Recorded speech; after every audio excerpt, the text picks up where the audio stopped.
নমস্কাৰ। সময় নিনাদৰ ব্যতিক্ৰমী অনুষ্ঠান আলাপত আমি আজি আলোচনা কৰিবলৈ লৈছোঁ এক ব্যতিক্ৰমী বিষয়। আপুনি শুনিলে হয়তো আচৰিত হ'ব।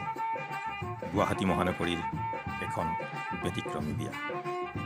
পুৱাৰে পৰা সন্ধিয়ালৈ বিভিন্ন প্ৰান্তৰ পৰা অহা হাজাৰ হাজাৰ লোকৰ উপস্থিতিয়ে বিয়াখনৰ পৰিৱেশ উদুলি মুদুলি কৰি তোলা দেখা গ'ল। বিয়াখন হলিউডৰ তাৰকা, বলিউডৰ তাৰকা অথবা কোনো পুঁজিপতি গোষ্ঠীৰ নহয় যদিও বিয়াখনক লৈ বৰ্তমান ব্যাপক চৰ্চা হৈছে মহানগৰ।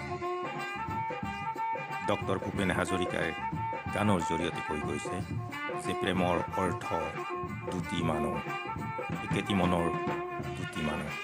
হয়তো এই সাধাৰণ লোক দুগৰাকীও একেটি মনত উপনীত হ'বলৈ সক্ষম হৈছে। সঁচা প্ৰেমে যে কোনো বয়স অথবা কোনো বাধা নামানে, হয়তো তাৰেই চাক্ষুষ প্ৰমাণ এই বিয়াখন। এগৰাকী ৬৫ বছৰীয়া কইনাক শিৰত সেন্দুৰ পিন্ধাই যুগ্ম জীৱনৰ পাতনি মেলিলে এজন ৭১ বছৰীয়া দৰাই। মহানগৰীৰ ২ নম্বৰ মঠঘৰীয়াস্থিত লক্ষী মন্দিৰ পথৰ মাতৃ নিবাসত যোৱা শুকুৰবাৰে বোকাখাতৰ ৭১ বছৰ বয়সৰ পদ্মেশ্বৰ গোৱালা আৰু তেজপুৰৰ ৬৫ বছৰীয়া জয়াপ্ৰভা বৰাৰ মাজত অতি জাকজমকতা আৰু পৰম্পৰাগত ৰীতি নীতি নিয়মেৰে সুচাৰুৰূপে সম্পাদিত হ'ল এই বিবাহ কাৰ্য।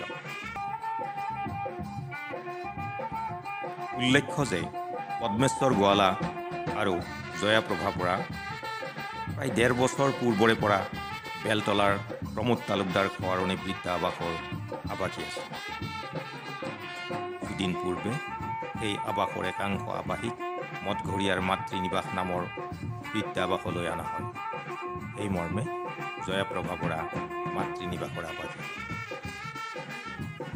একেটা বৃদ্ধা আৱাসতে থকা বাবে এবছৰ পূৰ্বৰে পৰা দুয়োৰে মাজত চিনাকি হৈ প্ৰেমৰ সম্পৰ্ক কৰি যিহেতু দুয়োগৰাকী অবিবাহিত আছে, গতিকে জীৱনৰ বিয়লি বেলা হ'লেও দুয়ো বিবাহ পাশত আবদ্ধ হোৱাৰ পৰিকল্পনা কৰে।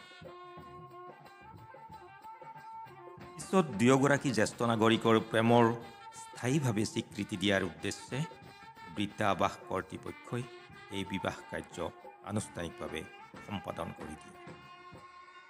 সামাজিক নিয়মেৰে পদ্মেশ্বৰ গোৱালাই বেলতলাৰ প্ৰমোদ তালুকদাৰ খোৱাৰণী বৃদ্ধা আৱাসৰ পৰা মঠঘৰীয়াৰ মাতৃ নিবাসলৈ সামাজিকভাৱে দৰা সাজি আহি মাংগলিক পদ্ধতিৰে জয়াপ্ৰভা বৰাক বিয়া কৰায়। অৱশ্যে বৃদ্ধা আৱাসৰ আৱাসী পদ্মেশ্বৰ গোৱালা আৰু জয়াপ্ৰভা বৰা পূৰ্বে বিবাহিত নাছিল। বৈবাহিক পৰ্বৰ আগতে আয়তীৰ উৰুলিৰ ধ্বনি আৰু সামাজিক নীতি নিয়মেৰে কইনাৰ জৰণ পৰ্ব সম্পাদন কৰা হয় সেই দিনটোতে।